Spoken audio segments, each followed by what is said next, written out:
भारत हादरनि बिसायख'थि आय'गनिफ्राय मोनसे गिदिर फोसावथाय। नोंगौ, थांनाय 20 जुनाव फोसावजानाय डिलिमिटेशन ड्राफ्टखौ फोसावखांनायनि उनाव बेनि सायाव रायजो राजा आरो सांग्रां सुबुंफोरनि क्लेम आरो अबजेक्शन होनाय बिसायख'थि आय'गआ दोनदोंमोन आरो बेखौ थांनाय 11 जुलाइसिम जोबथा खालार महरै फोसावना होदोंमोन।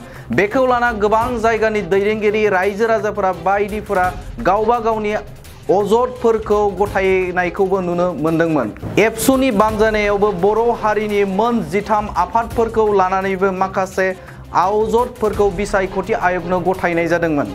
मख'जाथाव दि बे आयदाखौ आबुङै सावरायनो आरो आबुङै बुजिना लानो थाखाय बिसायख'थि आय'गआ आसाम फारसे दावबायफैगोन।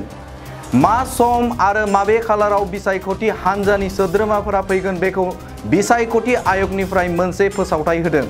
मा खालाराव फैगोन बे समाव बड'लेण्ड बुब्लिया नोंथांमोननो फोरमायनि। पान्जाबारियाव थानाय श्रीमन्त शंकरदेव इन्टारनेशनेल अडिट'रियाम कलाक्षेत्रआव 19 जुलाइ 2023 इं खालारनि 3 रिंगानिफ्राय क'क्राझार, चिरां, बाक्सा, उदालगुरि, कार्बि आलं आरो डिमा हासावनि थान्दैफोरजों सावरायगोन बिसायख'थि आय'गआ। नोंगौ, 19 जुलाइ 2023 इं खालारनि 3 रिंगानिफ्राय क'क्राझार, चिरां, बाक्सा, उदालगुरि, कार्बि आलं आरो डिमा हासावनि थान्दैफोरजों सावरायगोन बिसायख'थि आय'गआ। 20 जुलाइ 2023 इं खालारनि फुंनि 9:30 रिंगानिफ्राय सानजौफु 12 रिंगासिम धुबरी, गवालपारा, साउथ सालमारा, बङाइगाव, बरपेटा, नलबारि, करिमगन्ज, हाइलाकान्दि आरो काछारजों बिसायख'थि आय'गआ सावरायगोन। नंगौ, 20 जुलाइ 2023 इं खालारनि फुंनि 9:30 रिंगानिफ्राय सानजौफु 12 रिंगासिम धुबरी, गवालपारा, साउथ सालमारा, बङाइगाव, बरपेटा, नलबारि, करिमगन्ज, हाइलाकान्दि आरो काछारजों बिसायख'थि आय'गआ सावरायगोन। बै सानखालिनो सानजौफु 12 रिंगानिफ्राय 2 रिंगासिम कामरुप मेट्र', नगाव, सनितपुर, मरिगाव आरो दरंजों सावरायगोन बिसायख'थि आय'गआ। बै सानखालिनो सानजौफुनि 12 रिंगानिफ्राय 2 रिंगासिम कामरुप मेट्र', नगाव, सनितपुर, मरिगाव आरो दरंजों सावरायगोन बिसायख'थि आय'गआ।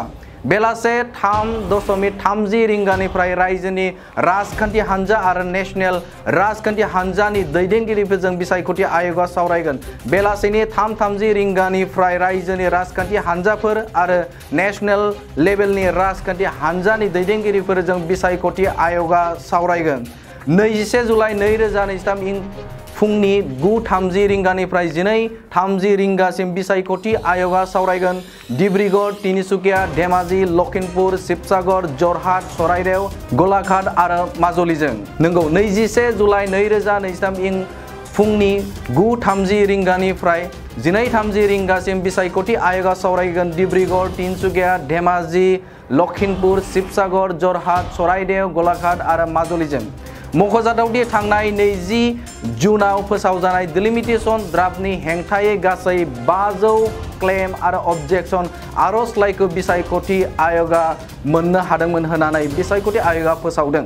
बेखौ लानानै आबुं खेंफोरथि होनो थाखाय बे समाव बिसायख'थि आय'गआ फोरमायदों। नोजोर होनो गोनाङा बेसोदि बर' हारिनि दैदेनगिरिफोरा खौसे जाना गावसोरनि गोख्रों बानबुंथिखौ बिसायख'थि आय'गनो खेंफोरथि होना लाहोनो नाजानाया बेसेबां जाफुंसारनो हागोन। बे समाव बड'लेण्ड बुब्लिनिफ्राय नैबे खौरां